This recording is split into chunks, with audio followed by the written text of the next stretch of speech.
The lower levels of Elistra 9 never changed. The air always smelled like burnt metal, dirty steam, and old chemicals. Pipes leaked from every wall. Lights flickered like they were ready to die. No one who lived here ever breathed easy. A 7-year-old alien girl, Lyra, stood alone in a narrow corridor. Her lilac skin looked gray under the buzzing lights. Her long yellow hair was uneven because she had cut pieces of it away. In her small hand, she held a warm bundle of hair tied with a wire. She was shaking, but she tried to stand tall. Across from her sat a medicine vendor, half asleep behind a cracked glass counter. Behind him were shelves filled with vials, breathing serum, infection kits, cleaning gel, all the things that could save a life if you had the credits. Lyra swallowed. Her voice was small but steady. Please, I need 1 vial of Draxin Blue. My baby brother can't breathe. The man didn't even look up at first. When he finally did, his eyes were cold and empty. That vial is 28 credits, he said. Your hair is worth 2, maybe 3. Lyra's heart dropped. 2 credits wouldn't save her brother. She quickly grabbed a broken scalpel shard from her pocket. Her hands trembled as she cut off another chunk of hair. The blade slipped and sliced her finger. She gasped and tasted blood. I'll bring more tomorrow, she said, desperate. Please, just 1 vial. But the man leaned back with a bored sigh. You'll come back bald and still broke. Move along, kid. The words hit her like a punch. Lyra turned away fast so he wouldn't see her tears. Her chest felt tight.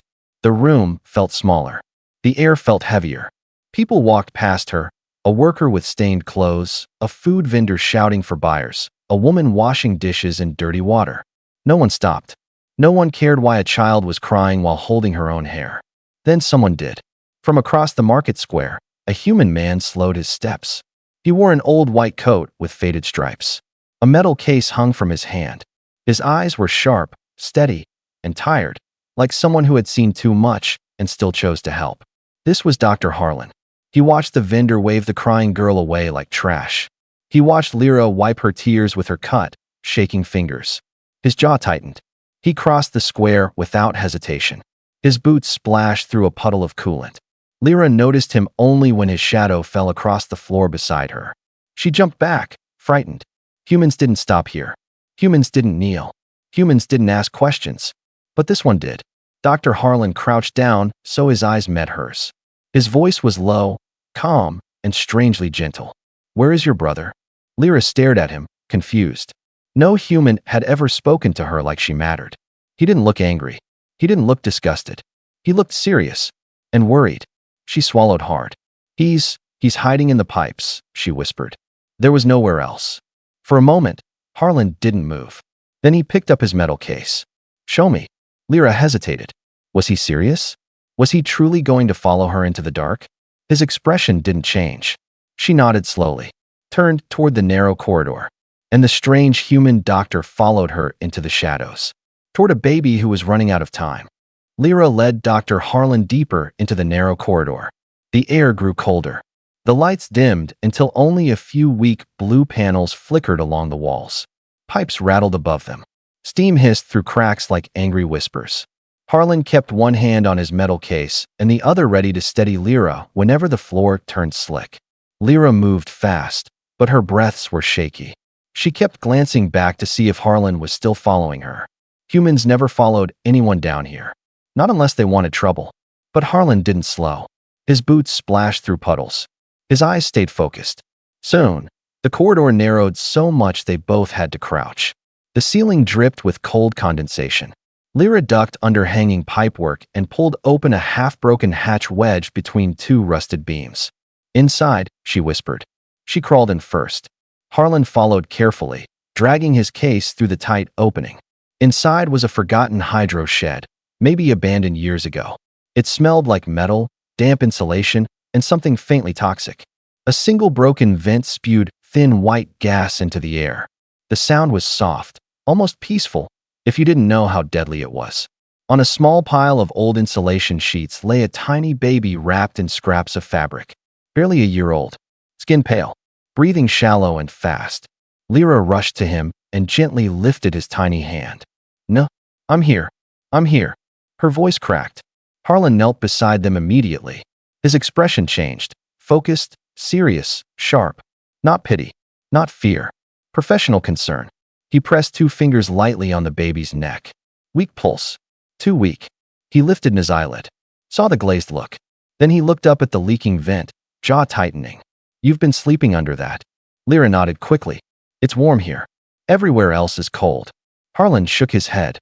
His voice stayed calm, but a hard edge slipped in. That isn't warm air. That's solvent gas. It's destroying his lungs. Lyra froze. Her face went pale. She looked like she had been punched. I didn't know. I know, Harlan said. There was no anger in his voice. Only urgency. He opened his metal case. Inside were tools, clean, organized, and cared for. Small vials. Disposable injectors. Old patches. A cracked scanner. He pulled out a half-full vial of bright blue plasma. His last one. He checked the dose. Primed the injector. Wiped the needle. His hands were steady, controlled. Hands of a man who had done this 1,000 times. Hold him still. Lyra swallowed and wrapped both arms around Na. She tried not to cry, but her tears fell anyway. Will it hurt? Yes, Harlan said quietly. Then softer. But hurting for a moment is better than dying. He pressed the injector to his tiny arm. A faint hiss. The baby jerked, letting out a weak, broken cry. Lyra flinched, but didn't let go. Then slow change. His chest rose. Then again. Then deeper. His skin shifted back to a soft violet. His tiny fingers curled around Lyra's thumb. Lyra gasped. He's breathing. He's really breathing. Harlan finally exhaled. He'll sleep now, he said. But this place will kill him if we stay. Lyra looked around. At the dripping pipes. At the toxic vent. At the cold floor. Her eyes filled with fear and guilt. Then what do we do? Harlan closed his case with a click. He stared at her for a long second. Then he said the words that would change everything. We leave. You're coming with me. Lyra blinked, confused. Why? Harlan stood, his face calm, eyes steady. Because no one else will help you. He picked up Na, adjusting the tiny baby against Lyra's chest. Then he nodded toward the hatch. Stay close. Don't stop walking. Lyra took a deep breath. And for the first time since her world collapsed, she felt the smallest spark of something she had almost forgotten. Hope. Lyra followed Dr. Harlan through the narrow tunnels, clutching her baby brother against her chest. The corridor felt colder than before. Every sound echoed, dripping water, distant metal clanks, faint voices from far-off walkways. Harlan didn't slow. His boots hit the ground with calm, steady steps. He checked behind him every few seconds to make sure Lyra was still close. Lyra tried to walk fast, but her legs shook from fear and exhaustion. Na whimpered softly under the shawl. Lyra tightened her grip, whispering, It's okay, don't cry. We're moving now. The deeper they walked, the darker it became. Pipes twisted above them like metal vines. Steam hissed out in thin, angry bursts. Finally, the corridor opened into a wider service walkway with faint yellow lights. A broken hollow sign buzzed overhead, glitching words in a language Lyra couldn't read. Harlan stopped and knelt beside her. Stay close to me, he said. If anyone stares, keep your head down. If someone speaks to you, let me answer. Lyra nodded quickly. Her heart pounded so loud she thought the whole walkway could hear it. They stepped out into a small open square. People passed by, workers with burnt gloves, scavengers pushing carts, vendors shouting useless deals. A few looked at Lyra with suspicion or annoyance. But when their eyes shifted to Harlan, when they saw the medical coat, the calm stride, they stepped aside. No one wanted trouble with a human doctor, even an outcast one. They reached the edge of the square, where 2 old shipping containers had been welded together. A small glowing sign flickered on the door. Clinic, Level 06B. No questions. Harlan pushed the door open and motioned Lyra inside. The moment she entered, she froze. The air was different here.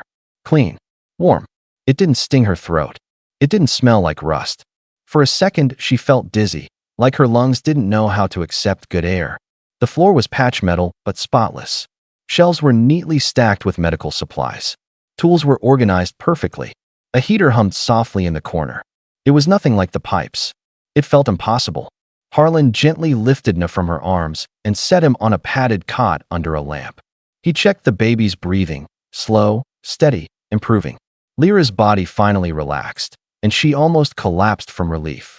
Harlan pointed to a chair. Sit. Breathe. You're safe here for now. Lyra hesitated. Safety had never been real for her. Not since her parents died. Not since the collapse. Not since she learned the world didn't care about children who couldn't pay. But the air felt like a promise. Harlan checked New again, then turned to her. He's stable. Better than before. He'll need food, clean air, and rest. Lyra swallowed hard. We can stay? Harlan looked at her for a long moment. For tonight, he said softly. Then added, and maybe longer. Lyra lowered her head. Tears threatened again, not from fear this time, but from something else. Harlan moved to a small stove in the corner and lit it. The warm smell of broth filled the room. You're hungry, he said without looking at her. It wasn't a question. Lyra didn't answer. Her stomach growled instead. Harlan put a bowl in front of her. Steam rose from it, smelling like root vegetables and meat. She stared at it like it was treasure. Eat slowly, he said. Your body isn't used to real food. Lyra took the first sip. Her eyes widened. It was warm. It was real. It wasn't scraps. She ate quietly, tears slipping down her cheeks even though she tried to hide them. Harlan pretended not to notice, giving her privacy. When she finished, he handed her a clean, oversized shirt. Change into this. The sink works. Wash your face. She nodded, still unsure how to react to kindness. After she washed up, she walked back into the room slowly, wearing the shirt that hung past her knees.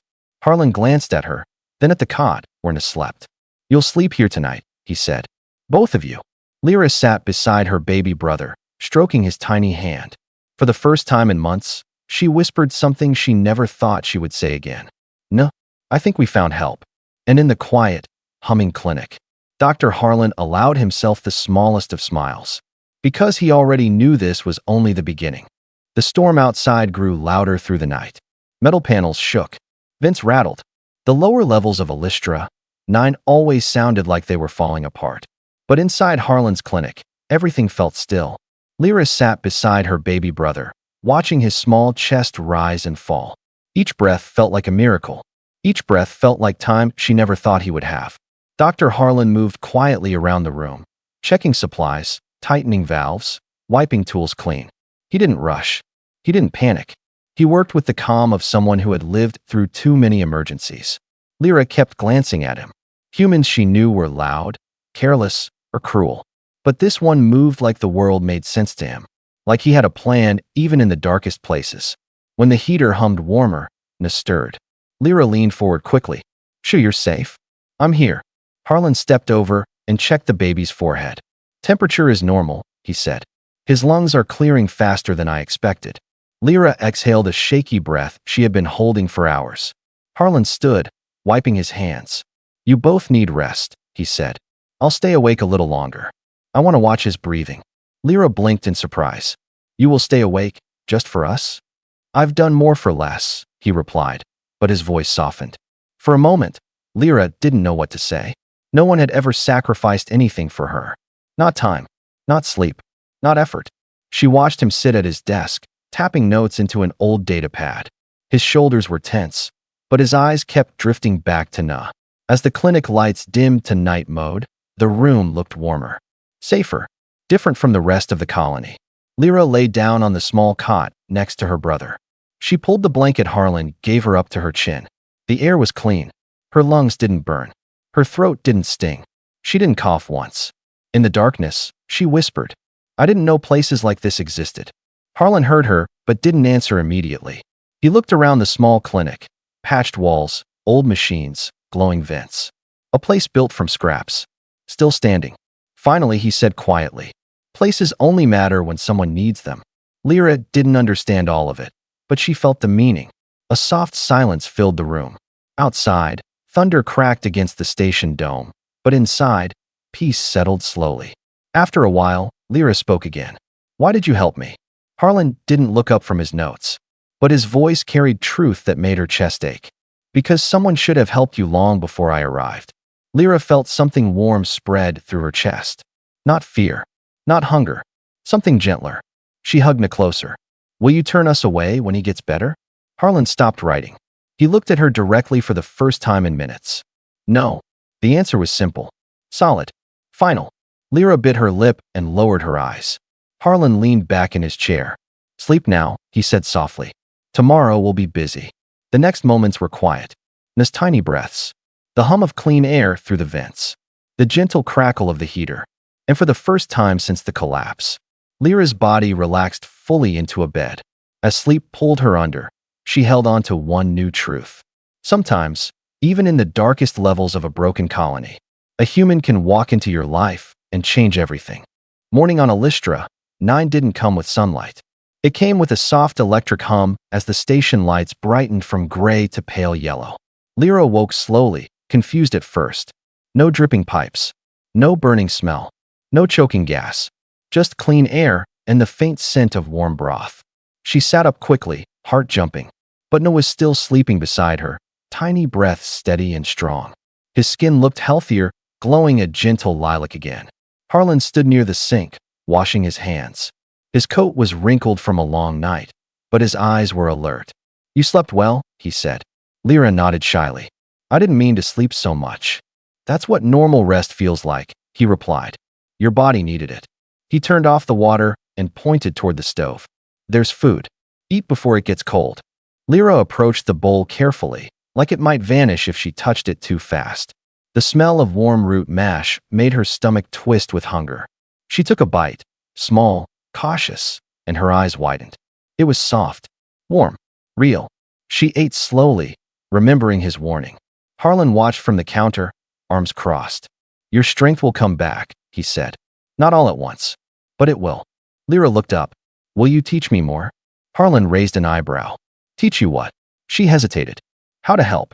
He studied her face for a long moment, noticing the seriousness in her eyes, noticing the quiet determination hiding behind fear. Finally, he gave a small nod. "Then we start today." Lyra blinked. "Today? Help doesn't wait," he said simply. He handed her a stack of clean bandages. "Sort these. Watch the edges. Don't let dirt touch the inside." Lyra handled them carefully, her hands slow but precise. She wasn't used to fragile things. Everything in her old world broke easily. When she finished, Harlan checked her work. "Good," he said. Just one word, but it warmed her more than the heater did. Next, he showed her how to clean small tools, how to wipe them without scratching the metal, how to place them in the correct tray. Lyra followed every step, focused, eager. For the first time in her life, someone expected her to learn, not fail. After an hour, Harlan handed her a cloth. "You're faster than most trainees I had in the upper wards," he said. Lyra blinked. "Really? Most of them broke things," he replied dryly. "You don't." She felt something rise in her chest, pride, small and trembling but real. No woke with a soft cry. Lyra rushed to him, lifting him gently. She rocked him until he relaxed against her shoulder. Harlan watched her quietly. "You're good with him," he said. Lyra smiled faintly. "I had to be." He nodded as if he understood more than he said. When the clinic door rattled, Harlan motioned for her to stay back. A worker stepped in with a burned hand, shaking from pain. Harlan moved instantly, calm, controlled. He cleaned the wound, soothed the panic, wrapped the burn with steady hands. Lyra watched every motion, memorizing them. After the patient left, Harlan turned to her. "You want to help for real?" Lyra nodded fast. "Then learn this," he said. He placed a small bottle in her hand. "Compassion is worth more than credits." She didn't fully understand, but the word stayed with her. Hours passed. Patients came and went. Lyra fetched towels, handed tools, wiped tables, and even held a child still while Harlan sealed a deep cut. Each task made her feel less like a lost girl, and more like someone who mattered. Near evening, Harlan wiped sweat from his forehead.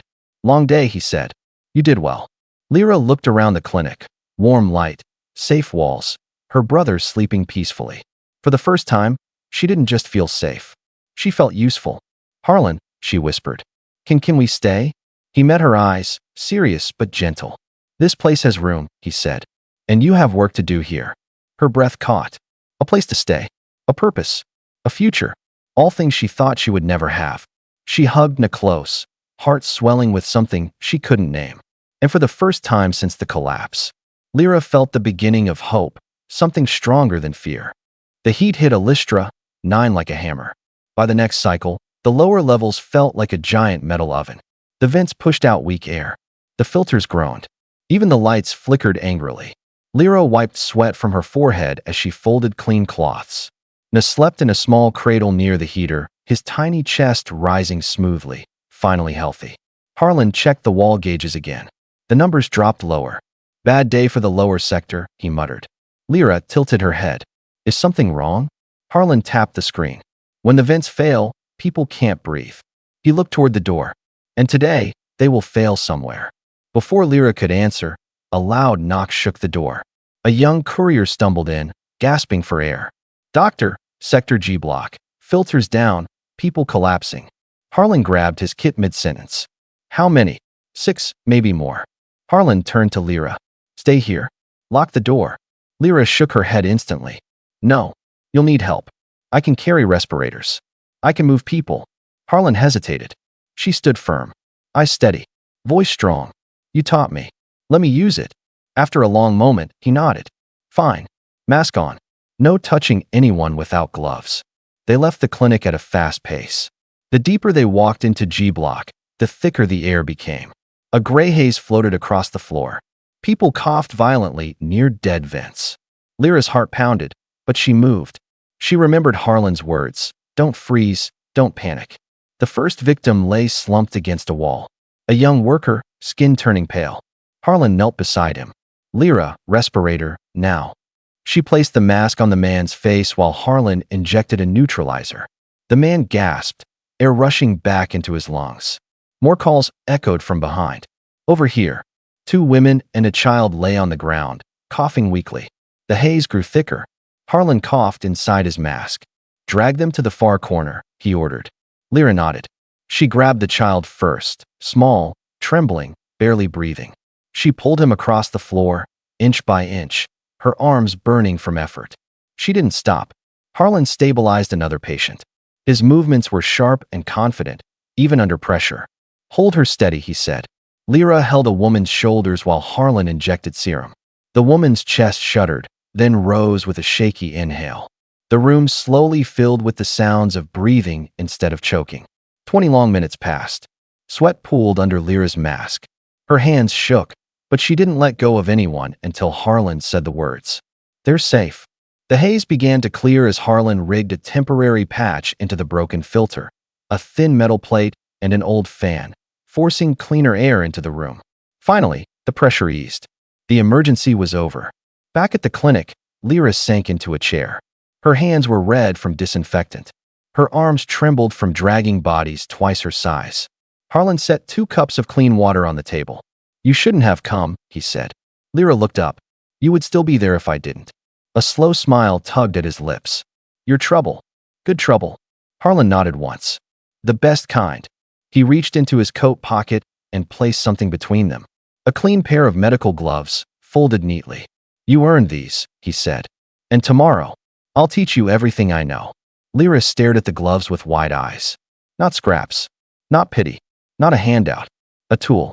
A responsibility. A place in the world. Her voice shook with quiet pride. I won't disappoint you. Harlan shook his head slowly. You already didn't. And in that small, glowing clinic, with vents humming and sleeping peacefully, Lyra finally felt something she had forgotten existed. Belonging. The storm arrived before sunrise. Not rain. Not thunder. But the kind of heavy pressure that made the entire lower sector shake like a breathing machine on the edge of failure. Pipes vibrated. Panels groaned. The air turned thick and warm. Lyra woke instantly, clutching the close. Harlan was already standing near the main filter unit, tightening bolts, adjusting the flow. Stay calm, he said. Storm pressure always hits the lower levels first. Lyra swallowed hard. Will the clinic hold? It'll hold if we do. The lights flickered. The vents hissed louder. Outside, screams echoed from far walkways. Fear, not pain. Lyra felt her heartbeat rise, but she forced her breathing slow. Harlan had taught her that. Steady hands, steady mind. They made a soft cry. She rocked him gently. It's okay. You're safe. We're safe. She wasn't sure she believed it, but she wanted him to. Harlan sealed the last clamp and stepped beside her. This storm won't reach inside, he said. His voice was steady, but his eyes were tired. The walls trembled again. Lyra's hands tightened around Na. I hate storms, she whispered. They took everything from us. Harlan didn't look away from the shaking wall. Storms take things only when people face them alone. He glanced at her. You're not alone anymore. Those words broke something inside her, something she had been holding for too long. She nodded, tears slipping down silently. Hours passed. The storm hammered the outer plates with metallic rage. The clinic shook but never gave way. Harlan and Lyra moved through the room like a team, checking vents, adjusting heat, keeping her wrapped and calm. During a quiet moment, Lyra looked at the man who had saved her brother, given her shelter, and taught her how to stand again. She hesitated, then spoke softly. When the storm ends, where do we go?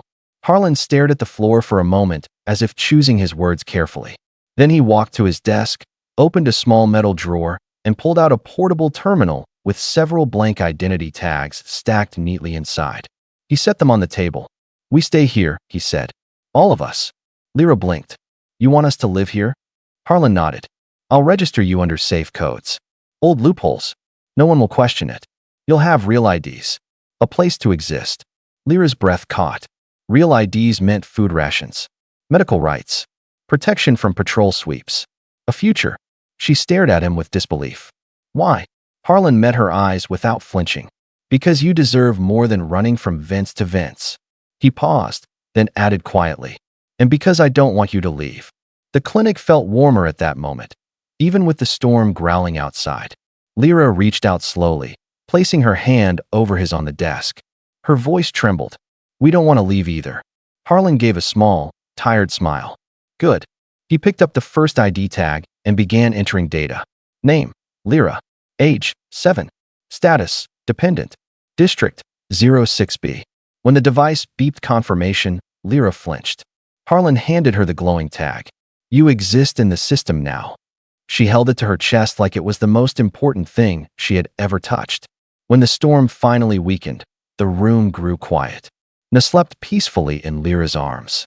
Harlan sat beside her, leaning back in his chair with exhaustion.